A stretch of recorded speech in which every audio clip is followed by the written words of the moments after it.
Koormmaavathaaram. Parvati's love penance was in the midst of Panchagni.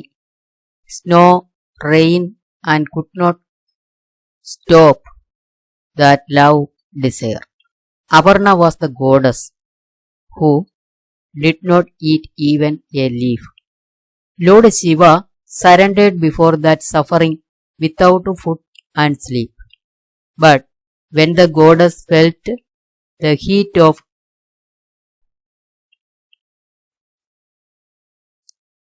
Samharamurti's anger, she fainted. Devi had been the anger of the Lord who burned Kamadeva even during the penance of love, but did not expect so much anger at anything. The fiery eye of the goddess on her forehead was extinguishing the entire peace. Devi desperately wanted to stop her husband's anger. Life with such an angry husband is a misery.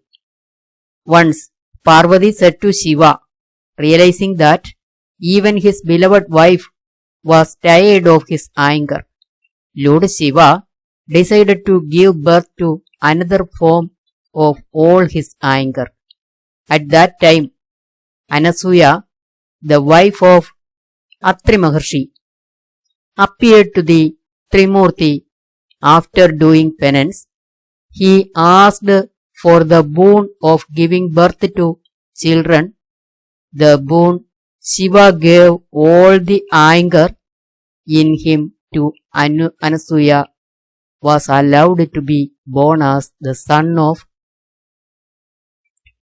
thus the Parvati's Durvvasa, who was born in Anasuya. To remove the evil was the anger of Shiva, who shook the three worlds with his anger and who caused him to take the incarnation of Koorma. There are so many stories about Durvvasa's foreboding. Once he reached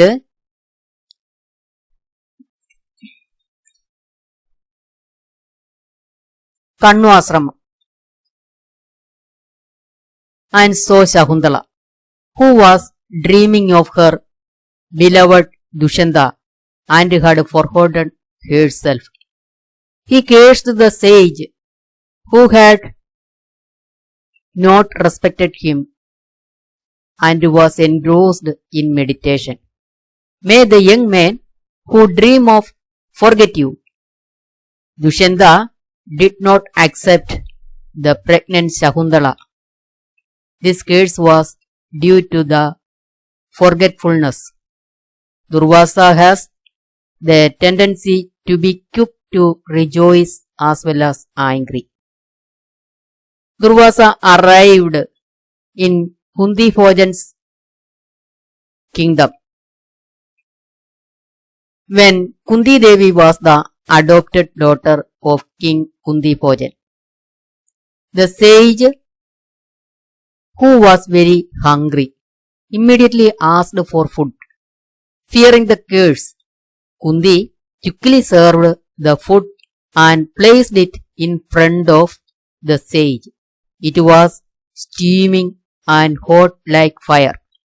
Fearing the sage's curse, Kundi asked Durvvasa to heat the food pot outside her. Aditi was patiently served even while the outside meat was roasting. Durvvasa spoke to Kanyaka and instructed goddess Kundi to perform 5 mantras to get the man of her choice as her husband. Karna and the Pancha Pandavas were born as Kundi Putras due to this mantra shakti. Although there are many more stories of Durvvasa's pleasures and waves of anger, let us return to the myth that gave rise to the incarnation of Koorma. Once, Durvvasavaumaharishi visited Devaloka. Indra and his entourage were competing to please him. The Devasundaris danced and the Gandharvas played the Yaksha harp. The sage was overjoyed at this reception and gifted Indra with a divine flower garland on his return from the worlds of gods. Attracted by the beauty and charm of the necklace, Indra placed it on the head of his beloved vehicle, Airavata. The news spread like wildfire and reached the ears of Durvvasa, the enraged sage, who cursed Indra. May Indra and also the all Devas, may you be mortal and immortal, mortal and mortal. Until then they had enjoyed eternal youth and immortality. But as a result of the curse, they grew old and died. Amaravati, the Deva kingdom, became the center of the elderly and the sick. The worried Devas, along with Brahma and Shiva, reached Palarikara and appeared to Vishnu with hinds. Vishnu advised them that immortality and samadhi would return if they crossed the Palari and took Amrut and ate it. Accordingly, they prepared to buy milk. The Asuras agreed to be partners when Palari was bought. Mandara decided to destroy the mountain, and for that he brought the mountain and also ditch. The dragon Vasuki was used as the rope to wrap around the pole. Devas and Asuras started crossing the sea of milk from both sides of Palari. Vasuki was not strong enough to support Mandara Parvata. When the crossing was too much, the mountain slid to the bottom of Palari due to its weight. The Devas, who were determined to get the nectar anyway, took shelter in Lord Vishnu again. Pleased by their prayers, Vishnu agreed to take his second incarnation. Lord Vishnu incarnated in the form of a tortoise and prepared to lift the mountain that had sunk in the middle of the ocean of milk.